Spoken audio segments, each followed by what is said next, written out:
নামাজের মধ্যে রুকু কিন্তু ফরজ। রুকু যখন আপনি করবেন ওই ফেরেশতার সুন্নতের প্রতি আমল হবে যেই ফেরেশতা আপনারে রুকুর অবস্থাতে আল্লাহর জিকির করে। সাজদা যখন আপনি করবেন ওই ফেরেশতাগণের সুন্নতের প্রতি আমল হয়ে যাবে যেই ফেরেশতা সাজদার অবস্থাতে আল্লাহর জিকির করে। যখন আপনি বসে থাকবেন, কাজে থাকবেন, তখন আল্লাহ পাকের মেহেরবানি দয়াতে আপনার ওই ফেরেশতাগণের সুন্নতের প্রতি আমল হয়ে যাবে যেই ফেরেশতা মণ্ডলী বসে বসে আল্লাহর জিকির করে। জোরে বলেন সুবহানাল্লাহ।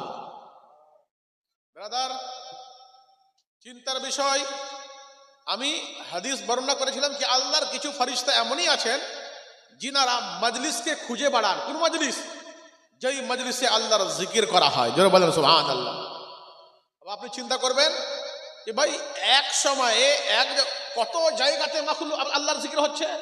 ইন্ডিয়ার টাইম আলাদা, বাংলাদেশের টাইম আলাদা, আমেরিকার টাইম আলাদা, আর প্রত্যেক জায়গাতে জিকিরের মাহফিল। তো আপনি অন্য ফেরেশতার দিকে বাদ দেন, আপনি দুনিয়ার যে কোনো প্রান্তে, যে কোনো জায়গাতে যখন কোনো মানুষ ইন্তেকাল করে, যখন কোনো মানুষ মৃত্যুকে বরণ করে, প্রত্যেক মানুষের রূহ বের করে কে? বলেন না গো, কে? কে? একটাও কথা বলছেন, বুঝতে পারছেন না কথা? আমার ভাষা বুঝতে পারছেন? পারছেন? প্রত্যেক মানুষের রূহ বের করে কে? মালাকুল মউত হযরতে ইসরাইল আলাইহিস সালাতু ওয়াস সালাম। কোন ব্যক্তিকে যদি বাঘে খেয়ে নেয় তার রূহ বের কে করে? অ্যাক্সিডেন্ট হয়ে মারা যায়, ডুবে মারা যায়, ট্রেনে কেটে মারা যায়, গলিতে মারা যায়, বম বারুদে মারা যায়, প্রত্যেক মানুষের রূহ বের করার জন্য একজন ফেরেশতা হযরতে ইসরাইল আলাইহিস সালাতু ওয়াস সালাম। চিন্তার বিষয়, একটা ফেরেশতার যদি এত পাওয়ার থাকে, বিশ্বের যে কোনো প্রান্তে কোনো মানুষ যদি যেই ধরনের যেই রকমে মৃত্যুবরণ করে, প্রত্যেক মানুষের রূহকে যখন ইসরাইল আমিন বের করতে পারেন, তাহলে ফেরেশতা যে কোনো জায়গাতে আল্লাহর জিকির হয়, ওই জায়গাতে আল্লাহর পক্ষ থেকে ফেরেশতাগণের একটি টলি, একটি দল নির্ধারিত করা হয়েছে। ওই দল প্রত্যেক জায়গাতে গিয়ে ওই মানুষকে নিজের রহমতের ডানার তলে ঢেকে নেয়। জোরে বলেন সুবহানাল্লাহ। ব্রাদার মিল্লাত ইসলামিয়া, যেখানে আল্লাহর জিকির করা হয় ওই পবিত্র জায়গাতে আল্লাহর নুরানি ফেরেশতা নাজিল হয়। নাজিল হওয়ার পর নুরানি ফেরেশতা নুরানি কাগজে, নুরানি কলমে সকলের নামকে লিখে, ছেলে, মেয়ে, মহিলা, আপনার পুরুষ, বড় ছোট যত লোকজন ওই মাহফিলে পাকে বসে থাকে, নুরানি ফেরেশতা সকলের নামকে নুরানি কাগজে লিখে আল্লাহর নিকটে হাজির হয়। আল্লাহ বলে, আমার ফেরেশতা, মিন আইনা জিতুম, এ ফেরেশতা তোমরা কোথায় থেকে আসছো, তোমরা কোথায় গিয়েছিলে? ফেরেশতাগণ আরজ করেন, ইয়া রাব্বাল আলামিন, আমরা এমন জায়গাতে গিয়েছিলাম যেখানে আপনার বান্দা বসে ইউসাব্বিহুনাকা ওয়া ইউকাব্বিরুনাকা ওয়া ইউহাম্মিদুনাকা ওয়া ইউহাল্লিলুনাকা। এ আল্লাহ, আমরা এমন জায়গাতে গিয়েছিলাম যেখানে আপনার বান্দা বসে সুবহানাল্লাহ বলছিল, বলেন সুবহানাল্লাহ, ওয়া ইউহাম্মিদুনাকা। এ আল্লাহ, আমরা এমন জায়গাতে গিয়েছিলাম যেখানে আপনার বান্দা বসে আলহামদুলিল্লাহ বলছিল, বলে আলহামদুলিল্লাহ, ওয়া ইউকাব্বিরুনাকা। এ আল্লাহ, আমরা এমন জায়গাতে গিয়েছিলাম যেখানে আপনার বান্দা বসে আল্লাহু আকবার বলছিল, বলেন আল্লাহু আকবার, ওয়া ইউহাল্লিলুনাকা। এ আল্লাহ, আমরা এমন জায়গাতে গিয়েছিলাম যেখানে আপনার বান্দা বসে লা ইলাহা ইল্লাল্লাহ মুহাম্মাদুর রাসূলুল্লাহ এই কালেমা পড়ছিল। আল্লাহ আবার বলে, এই আমার ফেরেশতা বলো, ওই বান্দা ওই জায়গাতে বসে আমার কাছ থেকে কোন জিনিস চাইছিল? ফেরেশতাগণ আরজ করেন, ইয়া রাব্বাল আলামিন, আপনার বান্দা বসে ওই জায়গা থেকে ইয়াসআলুনাকা জান্নাতাকা। এ আল্লাহ, ওই বান্দা আপনার কাছ থেকে আপনার জান্নাতের তলবগার ছিল। জোরে বলেন সুবহানাল্লাহ। আল্লাহ বলে, আমার ফেরেশতা বলো তো, আমার বান্দা আমার কাছ থেকে জান্নাত চেয়েছে, আমার বান্দা কি জান্নাত দেখেছে? দেখেছি জান্নাত? আমরা জান্নাত চাই কিনা? ইচ্ছা আছে? বলেন না, ইচ্ছা আছে? একবার হাত দিয়ে বলেন তো, কার জান্নাত যাওয়ার মন আছে? ইয়া আল্লাহ, সবাই দায়িত্ব নিয়েছেন আপনি। ওদিকে মানুষ বসে আছে আর হাত দিয়ে উঠাইছে না, চলেন, কোন ব্যাপার নাই, হয়তো বুঝতে পারে না, কিন্তু ঠান্ডা লাগছে হাতে। আল্লাহ যেন সবাইকে জান্নাতে প্রবেশ করার সুযোগ দান করে, বলুন আল্লাহুম্মা আমিন। আল্লাহ বলছে, আমার ফেরেশতা আমার বান্দা কি জান্নাত দেখেছে? বলে না, জান্নাত দেখেনি। যখন আমার বান্দা জান্নাত দেখেনি তো জান্নাতকে চাইলো কিভাবে? আবার ফেরেশতা মণ্ডলী আরজ করে, ইয়া আল্লাহ, আল্লাহ আল্লাহ পাক ফেরেশতা মণ্ডলীকে বলে, আমার ফেরেশতা, আমার বান্দা আমার কাছ থেকে আর কোন জিনিস চাইছিল? ফেরেশতা মণ্ডলী আরজ করে, ইয়া আল্লাহ, আপনার বান্দা আপনার কাছ থেকে জাহান্নামের আগুন থেকে মুক্তি চাইছিল। আল্লাহ আবার বলে, বলো বলো আমার বান্দা কি জাহান্নাম দেখেছে? বলে না। আল্লাহ বলে, আমার বান্দা, ফেরেশতা বলো, আমার বান্দা জান্নাত দেখেনি, আমার বান্দা জাহান্নামও দেখেনি। জান্নাতকে চাইলো কিভাবে? জাহান্নামের আগুন থেকে মুক্তি চাইলো কিভাবে? ফেরেশতাগণ আরজ করেন, ইয়া আল্লাহ, আপনার বান্দা জান্নাত দেখেনি বটে, আপনার বান্দা জাহান্নাম দেখেনি বটে। একদিন আলীপুর মাদ্রাসা প্রাঙ্গণে আপনার প্রিয় নবীর হাদিসকে আলীর মুখ দিয়ে এরা শুনেছিল।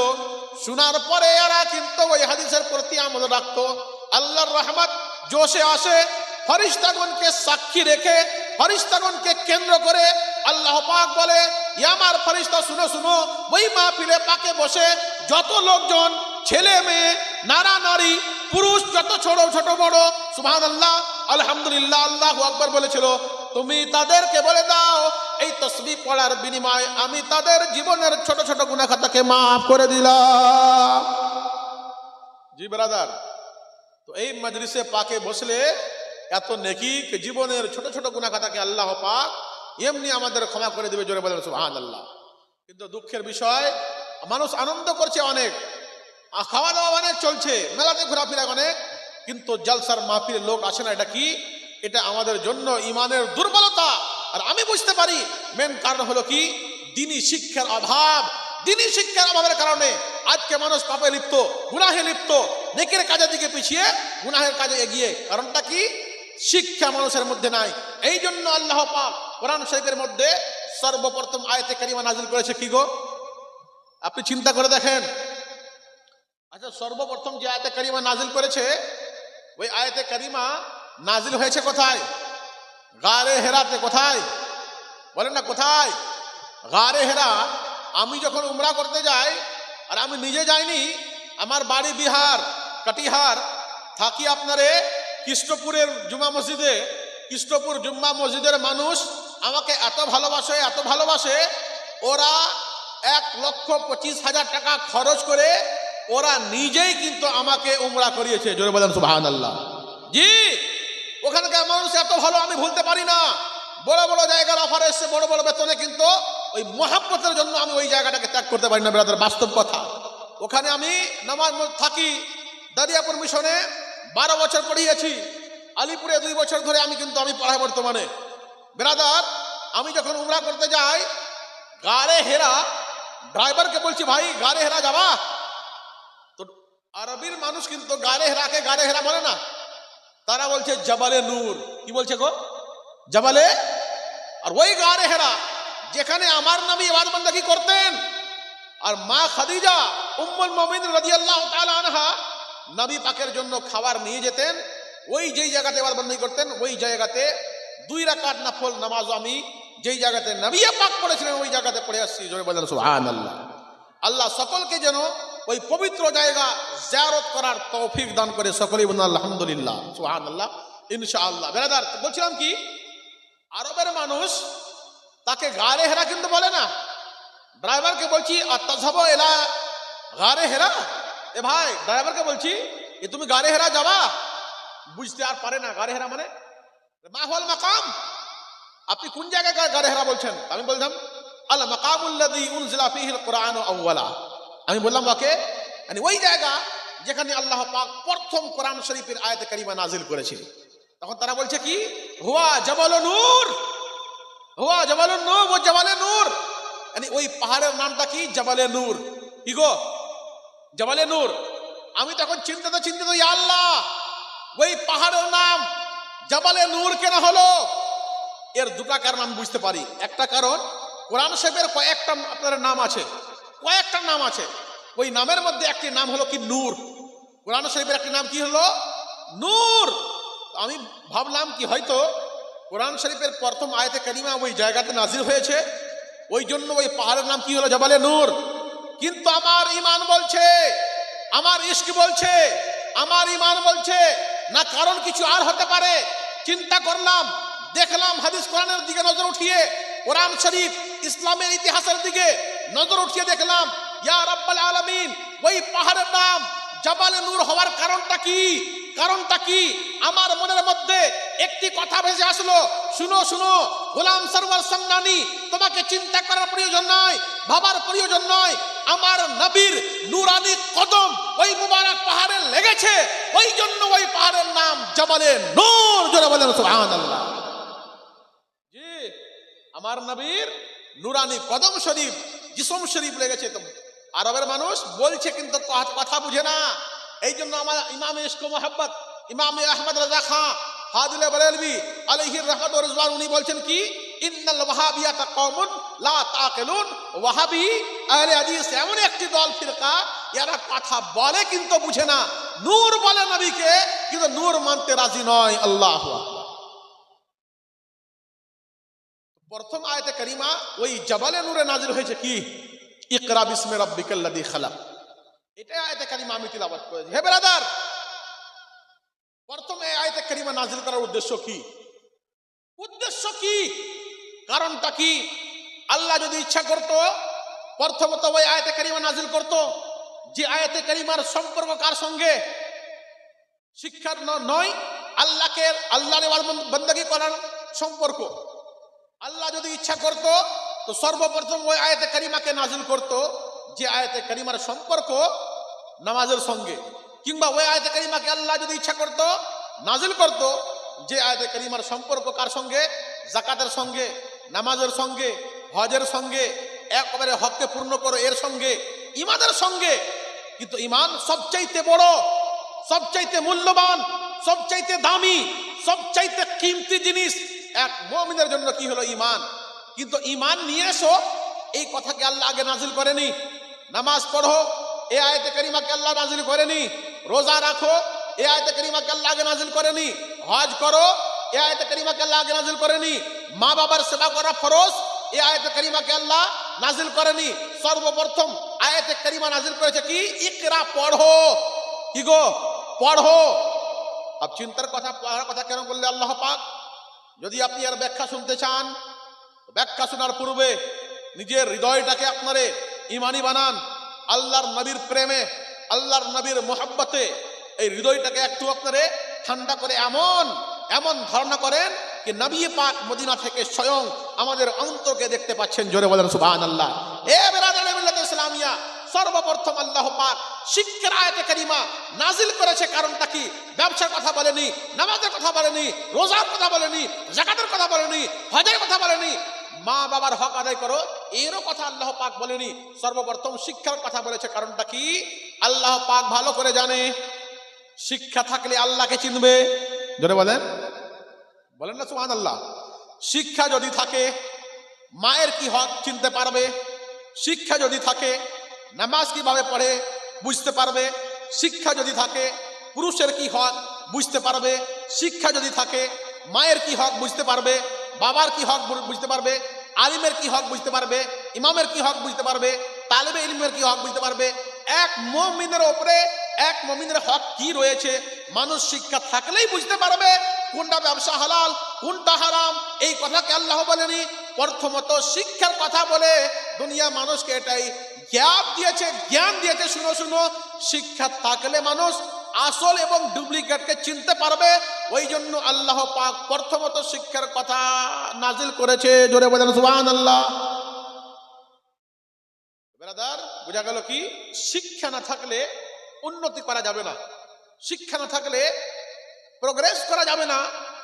আজকে আপনি চিন্তার কথা, ইহুদি যারা, ইহুদি ইসরাইল যে ফিলিস্তিনকে মারছে, সবচাইতে বড় বেশি প্রোগ্রেস, সবচাইতে বেশি তরক্কি, সবচাইতে অগ্রগতি, সবচাইতে বেশি উন্নতি করেছে কে? ইহুদি, ইসরাইল। কারণটা কি? সবচাইতে বেশি ব্রেনিয়ার। নেট ওরাই তৈরি করেছে। জি, আজ নেট ছাড়া কোনো কাজ হয় না, ওরাই তৈরি করেছে। আপনি চিন্তা করে দেখেন, এরা এত ব্রেনিয়ার কেন? বলবো কথা না বন্ধ করব? বলবো, এরা এত ব্রেনিয়ার কেন? এদের বুদ্ধি আসে কোথায় থেকে ব্রাদার? একে যদি আপনি বুঝতে চান, এরা আসল জিনিসকে ইসলাম থেকে নিয়েছে, জোরে বলেন সুবহানাল্লাহ। আর আমরা আমাদের জিনিসকে ছেড়ে দিয়েছি, ওরা নিয়ে নিয়েছে। ওই জন্য ওরা উন্নতি করেছে, আমরা পিছিয়ে গেছি। ওদের মায়ের পেটে যখন বাচ্চা থাকে, মায়েরা 3টি কাজকর্ম করে। কটি বলেন না? কটি? 3টি। একটি কাজ কি? তারাকে শান্তির পরিবেশ দান করা হয়, রিল্যাক্স দেওয়া হয়। ঝামেলা করবে না, ঝগড়া করবে না, শান্তিতে থাকবে। প্রথম, তারা অল্প ব্যায়াম করে। কি করে গো? অল্প ব্যায়াম করে চলাফেরা করে। আরেকটা কাজ কি করে? অঙ্ক প্র্যাকটিস বেশি করে। বুঝতে পারেন কথা? কথাটাকে ধ্যান দিয়ে শুনবেন আপনি। ইহুদির মায়ের পেটে যখন বাচ্চা থাকে, ইহুদির মায়েরা 3টি কর্ম করে।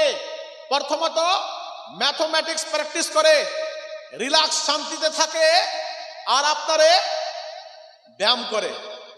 আর 3টা জিনিসের মূল ভিত্তি হলো মাযহাবে ইসলাম। আর মাযহাবে ইসলামের মধ্যে নামাজ। জোরে বলেন সুবহানাল্লাহ। কেমন করে কে আপনি বুঝার চেষ্টা করেন। নামাজ যখন আপনি পড়বেন, তো নামাজ পড়ার পূর্বে আপনাকে ওযু করতে হবে। জি, ওযু যখন আপনি পড়বেন, বিসমিল্লাহির রহমানির রহিম বলে ওযুকে আপনি আরম্ভ করবেন। প্রত্যেক অঙ্গ প্রত্যঙ্গকে 3 বার করে আপনাকে ধাওতা করতে হবে। আপনার ব্যায়াম শুরু, হাত ধাওতা করবেন, বিসমিল্লাহির রহমানির রহিম পড়বেন। মুখের ব্যায়াম শুরু, হাত ধাওতা করবেন, হাতের ব্যায়াম শুরু। চোখ ধাওতা করবেন, চোখের ব্যায়াম শুরু। পা ধাওতা করবেন, পায়ের ব্যায়াম শুরু। আর অঙ্ক এখানে আছে ব্রাদার। আপনাকে মনে রাখতে হবে কি? প্রত্যেক অঙ্গ প্রত্যঙ্গকে 3 বার করে আমাদেরকে ধাওতা করতে হবে। মনে রাখেন কথা। তারপরে যেমনি আপনি নামাজ পড়তে আরম্ভ করবেন, নামাজ পড়ার পূর্বে যেমনি হাত উঠিয়ে আপনি নামাজকে শুরু করবেন, প্রথমত নিয়ত, আল্লাহর তাসবিহ, সানা সুবহানাকা সুবহানাকা আল্লাহুম্মা ওয়া বিহামদিকা ওয়া তাবারাকা ইসমুকা ওয়া লা ইলাহা গায়রুকা পড়বেন কিনা? একবার সূরা ফাতিহা, একবার অন্য একটি সূরা, কিংবা 3বার ছোট্ট, 3টা ছোট্ট আপনার সূরা ফাতিহার সঙ্গে ছোট্ট আয়াতে কারিমা আপনাকে লাগাতে হবে। তো আপনার অঙ্ক আরম্ভ আছে। অঙ্ক আর নামাজটা হলো বড় ব্যায়াম। জোরে বলেন সুবহানাল্লাহ। নামাজটা হলো কি? বড় ব্যায়াম। আল্লাহর তো এখানে অঙ্ক পাওয়া গেল, ব্যায়াম পাওয়া গেল। আর শান্তি কোথায়, রিল্যাক্স কোথায়, আরাম কোথায় পাওয়া যায়? আসেন জিজ্ঞাসা করুন। কোরআন শরীফের মধ্যে আল্লাহ পাক ঘোষণা করেছেন, যখন আপনি কোরআন শরীফ তিলাওয়াত করবেন, শান্তি কোথায় পাওয়া যাবে, আরাম কোথায় পাওয়া যাবে? কোরআন বলছে, আলা বিযিকরিল্লাহি তাতমাইন্নুল কুলুব। আল্লাহর জিকিরে আত্মা শান্তি পায়। জোরে বলেন সুবহানাল্লাহ। তো নামাজের মধ্যে অঙ্ক, নামাজের মধ্যে ব্যায়াম, আর নামাজের মধ্যে শান্তি, এই 3টা জিনিস ওরা নিয়েছে, এই জন্য আগিয়ে গেছে। আমরা আমাদের জিনিসকে ছেড়ে দিয়েছি, নামাজকে ত্যাগ করে দিয়েছি। এই জন্য বর্তমান যুগে একটা পশু পাখির জান, জীবনের মূল্য আছে, কিন্তু মুসলমানের জীবনের মূল্য নেই। দেখতে পাচ্ছেন পৃথিবীতে, হিন্দুস্তানের মাটিতে, বিভিন্ন জায়গাতে ছাগলের নামে নয়, আপনাদের গরুর নামে মুসলমানকে পিটিয়ে খুন করা হয়, মারা হয়। কারণটা কি? আমরা আসল জিনিসকে ছেড়ে দিয়েছি, নকল জিনিসের পিছে পড়ে গেছি। এই জন্য বর্তমান যুগে আমাদের এই অবস্থা। আজকেও যদি আমরা নবী পাকের সুন্নাতের প্রতি, নবী পাকের শরীয়তের প্রতি যেইভাবে সাহাবায়ে কেরাম আমল করেছিলেন, ওইভাবে যদি আমরা আমল করতে আরম্ভ করি, পাপ বালা মুসিবত এমনি দূর হয়ে যাবে। জোরে বলেন সুবহানাল্লাহ। শিক্ষা না থাকার কারণে, শিক্ষার অভাবের কারণে মানুষের মধ্যে কত পাপ, কত রকমের ত্রুটি, কত রকমের ভুল। আল্লাহু আকবার। এই মাসটা চলছে কি বলেন না? এই মাসটা চলছে কি? বাহানা বলেন। মাসের নাম কি? শাবানুল মুআজ্জম। এই শাবানুল মুআজ্জমের যখন আপনাদের 14 তারিখ চলে যাবে, 15 রাত যখন আসবে, একে বলি আমরা শবে বারাত। কি বলি গো? শবে। এই রাত্রিতে কি হয়, এর কিছু আলোচনা আপনাদের সম্মুখে আমি রাখবো। তারপরে পর্দা আমাদের বিশেষ অতিথি শেখুল ইসলাম নেপাল, রইসুল খুতাবা, তাজদারে ফসাহত, नाज़बरदार बलागत हजरत अल्लामा मुफ्ती गुलाम जिलानी मिसबाही अजहरी फाजिले जामे अजहर यूनिवर्सिटी ওখান থেকে পড়ে আসেন, বক্তব্য শুনবেন, ইমান কিন্তু তাজা হয়ে যাবে। অবশ্যই অবশ্যই কিছুক্ষণের মধ্যে উনি কিন্তু চলে আসবেন। আমি তার পূর্বেই আপনারে শবে বারাত সংক্রান্ত কিছু আলোচনা আপনাদের সম্মুখে রাখার চেষ্টা করব। কারণটা কি, বর্তমান জামানাতে এমন এমন ফিরকা তৈরি হয়েছে, এমন এমন দল তৈরি হয়েছে, জানেন, এমন এমন দল সোশ্যাল মিডিয়ার মাধ্যমে, ওদের কথা আপনি শুনতে হবেন। একজন বক্তা, আমি নাম নিব না, আমার তার নাম নেওয়াটাকে আমি মাকরু মনে করি, সেই বলছে কি, কোনো ব্যক্তি যদি আপনার শবে বরাতের রাত্রিতে 100 রাকাত নফল নামাজ পড়ে, এই 100 রাকাত নফল নামাজ পড়ার জন্য সেই জাহান্নামে যাবে। বলেন আস্তাগফিরুল্লাহ, বলেন না আস্তাগফিরুল্লাহ। এই ব্রাদার, 100 রাকাত নফল নামাজ যদি কোনো ব্যক্তি পড়ে, আচ্ছা একটা কথা বলেন তো, কোনো ব্যক্তি যদি সারা জীবন সারা দিনই যদি নামাজ পড়ে, হারাম বলা যাবে? ভুল বলা যাবে? কোন জিনিসকে হারাম বলার জন্য হাদিস থেকে দলিল লাগবে, কোরআন থেকে দলিল লাগবে। এরা যে কোথায় থেকে পড়াশোনা করেছে আমি কিন্তু বুঝতে পারি না। শবে বরাত এমন একটি গুরুত্বপূর্ণ রাত, শবে বরাত এমন একটি গুরুত্বপূর্ণ রাত, তার দিনের বেলা আপনি কি করবেন, রাত্রে বেলা আপনি কি করবেন, হাদিসের আলোতে সংক্ষেপ আলোচনা আপনাদের সম্মুখে আমি রাখার চেষ্টা করি। শুনুন ব্রাদার মিল্লাত ইসলামিয়া, ইবনে মাজাহ শরীফের হাদিস, আমার প্রিয় নবী জনাবে মুহাম্মদ আরবি সাল্লাল্লাহু তাআলা আলাইহি ওয়াসাল্লাম ঘোষণা করেছেন, সুমু নাহারাহা ওয়া কুমু লাইলাহা। জোরে বলেন সুবহানাল্লাহ।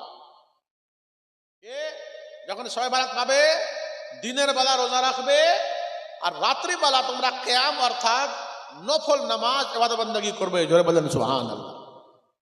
ব্রাদার মিল্লাত ইসলামিয়া, হাদিস পাকের মধ্যে আমার প্রিয় নবী যখন ঘোষণা করে দিয়েছেন দিনে রোজা রাখবে আর রাত্রে বেলা কি করবে, কি করবে, কিয়াম করবে, কি করবে, নফল নামাজ ইবাদত বندگی করবে, কি করবে, জিকির করবে, তাসবিহ পড়বে, দুরূদ পড়বে।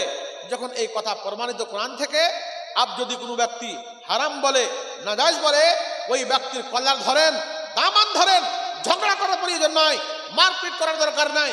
তাকে আপনি বলেন, এ বাবা, একে তুমি নাজায়েজ বলছো, একে তুমি হারাম বলছো, নাজায়েজ হওয়ার প্রমাণ কি, হারাম হওয়ার দলিল কি, একটা দলিল দিয়ে যাও। আর মনে রাখবেন কথা, কোনো জিনিসকে হারাম কিংবা নাজায়েজ অতক্ষণ পর্যন্ত বলা যাবে না যতক্ষণ পর্যন্ত কোরআন এবং হাদিস তাকে হারাম না করেছে। সুদকে আমরা হারাম মনে করি, কারণটা কি, কোরআন শরীফে আল্লাহ সুদকে হারাম করেছে। মদ পান করাকে আমরা হারাম মনে করি, হারাম মনে করি, কারণটা কি, আল্লাহ পাক কোরআনের মধ্যে সুদকে হারাম করেছে। আপনারে ওই পশু যারা চিড়ে ফেড়ে খায় তারা সে হারাম, কারণটা কি, হাদিসের মধ্যে দারিন্দা যারা চিড়ে ফেড়ে খায় তাকে হাদিসের মধ্যে হারাম করা হয়েছে, ওই জন্য তাকে আমরা কি বলি, হারাম বলি। আপ যদি কোনো ব্যক্তি যদি এই বাপ্তারে শবে বরাতের রাত্রিতে নফল নামাজ ইবাদত বندگিকে যত বেশি বেশি পারে করুক, যদি কোনো ব্যক্তি হারাম বলে তাকে আপনি ধরেন আর বলেন, বুঝিয়ে যা, আজকে তোমাকে বুঝিয়ে দিতে হবে। কোথায় লেখা আছে হাদিসের মধ্যে? বুখারীতে আছে, মুসলিমে আছে, নিসাইতে আছে, ইবনে মাজাতে আছে, তিরমিজিতে আছে, আবু দাউদে আছে। কোন হাদিস শরীফের মধ্যে যখন নেই, তোমাকে হারাম বলার অধিকার কি দিল? তারা কি বলবে জানেন? তারা বলবে যে হাদিসের মধ্যে এসেছে কুল্লু বিদআতিন দালালা, প্রত্যেক বিদআত হলো গুমরাহি, এটা হলো বিদআত, আর বিদআত গুমরাহ, আর গুমরাহ কাজ করলে মানুষ কোথায় যাবে? জাহান্নামে যাবে। তাদেরকে বলে বিদআত কাকে বলে? তো তারা কি বলবে জানেন? বিদআত বলে যে নবী পাকের যুগে হয়নি, সেটা হলো বিদআত। নবী পাকের যুগে হয়নি, সেটা হলো কি? তারা কিন্তু এটাই ব্যাখ্যা করে, আপনি তাকে ধরে ফেলেন। সুন্নি মুসলমান, নিজের ইমানকে শক্ত করুন, ইমানকে মজবুত করুন। ওয়াহাবি লাহাবি দেওবন্দি আহলে হাদিস এদের চক্করে পড়বেন না। এরা হাদিসকে বুঝে না, হাদিস পড়ে, হাদিসকে বুঝে না, হাদিসের অর্থ বুঝে না, হাদিসের মানা বুঝে না।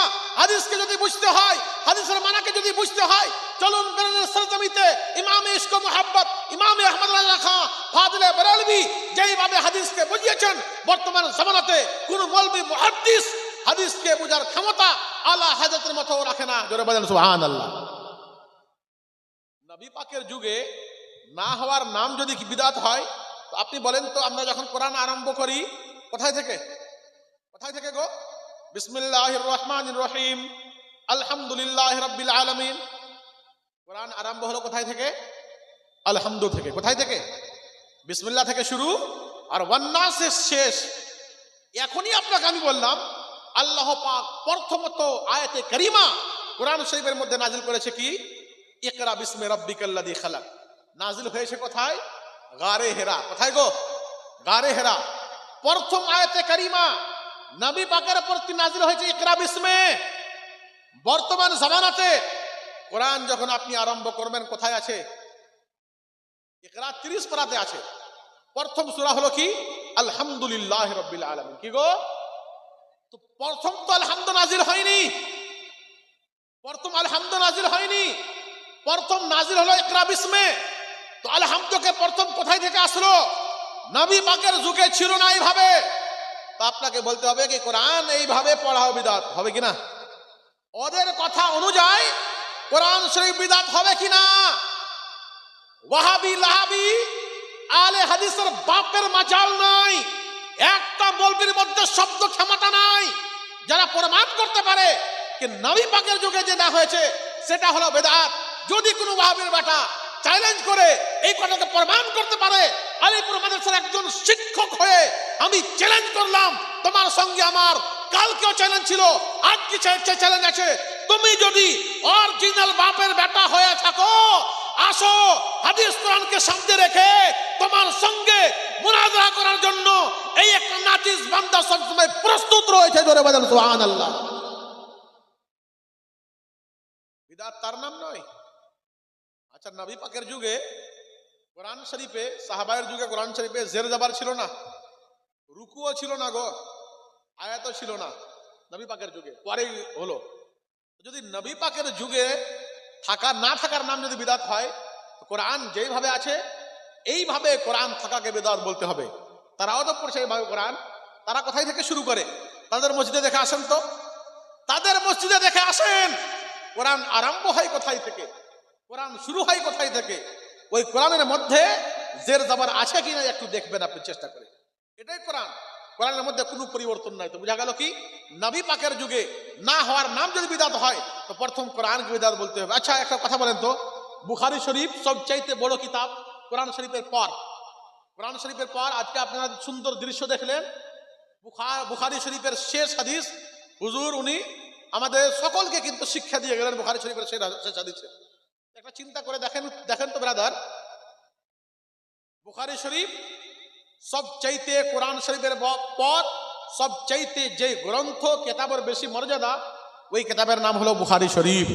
আসাহু বাদা কিতাবিল্লাহ আল বুখারী। কোরআন শরীফের পর সবচাইতে বড় মর্যাদাকার কোরআন শরীফ বুখারী শরীফের। কিন্তু নবী পাকের যুগে বুখারী শরীফ ছিল? বলেন ছিল? তিরমিজি ছিল। ইমামে বুখারীর জন্ম 200 হিজরির পর, ইমামে তিরমিজির জন্ম আপনার 209 হিজরি কিংবা 208 হিজরিতে। তো এই বর্তমান যুগে বুখারী, মুসলিম, তিরমিজি, নেসাই, ইবনে মাজা, এই যে বড় বড় 6খান কিতাব রয়েছে সিহাসিত্তা, এইভাবে নবী পাকের যুগে তো ছিল না? ছিল। যখন এই কিতাবগুলি নবী পাকের যুগে এইভাবে ছিল না, তাহলে আপনি কি বলবেন? এই কিতাবগুলিকে আপনাকে বেদাত বলতে হবে। কারণটা কি? বিদাতের ব্যাখ্যা আপনি কি করেন? নবী পাকের যুগে যেটা ছিল না সেটাই বিদাত। এই হাদিসকে আপনার কি বলতে হবে? বিদাত। আগে আপনি চলেন বর্তমান জামানাতে যেই আকারে মাদ্রাসা আছে, যে আকারে মসজিদ আছে, এই আকারে মাদ্রাসা, এই আকারে মসজিদ নবী পাকের যুগে ছিল? ছিল? কোন মায়নাল বলতে পারবে? বলতে পারবে? ওয়াহাবি আহলে হাদিস যারা মাদ্রাসাতে আপনারা ইলমে সারফ, ইলমে নহু, ইলমে হাদিস, ইলমে ফিকহ আর অন্য অন্য ইলমের যে জ্ঞান দেয়, ইলমে নহু নবী পাকের যুগে ছিল। যে আকারে আছে, ইলমে সারফ ছিল, হিন্দসা ছিল, রিয়াজি ছিল, সায়েন্স ছিল, ফিজিক্স ছিল, কেমিস্ট্রি ছিল, বায়ো ছিল, অঙ্ক ছিল, বাংলা ছিল, ইংলিশ ছিল, যেই আকারে বর্তমান যুগে এই আপনার উলুম আছে, কিতাব আছে, এই আকারে তো ছিল না। তাহলে আপনাকে কি বলতে হবে? এইগুলিকে বিদআত বলতে হবে। বোঝা গেল কি বেরাদার মিল্লাত ইসলামিয়া যেই আকারে বর্তমান জামানাতে জিনিসগুলি আছে নবী পাকের যুগে ছিল না। তো নবী পাকের যুগে না হওয়ার নাম যদি বিদআত হয় তো এই সমস্ত জিনিসকে আপনাকে বিদআত বলতে হবে। আপনি নিজেই তো বিদআতের মধ্যে ডুবে আছেন।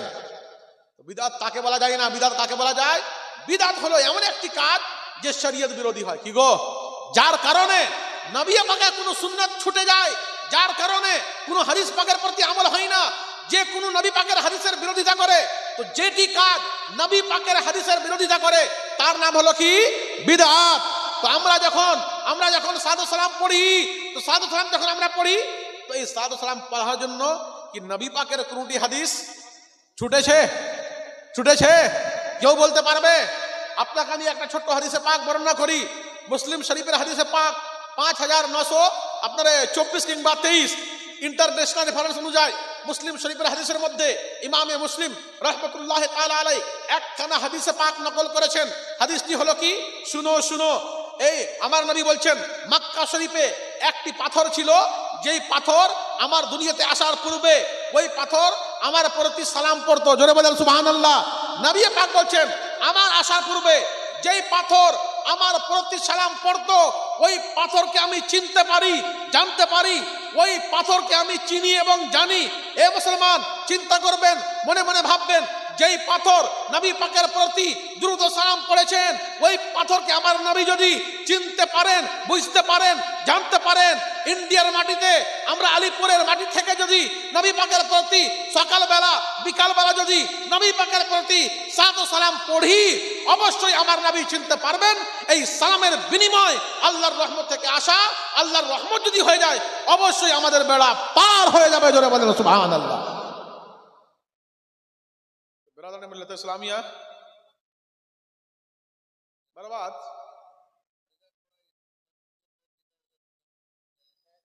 बिरादरान मिल्लत इस्लामिया আমাদের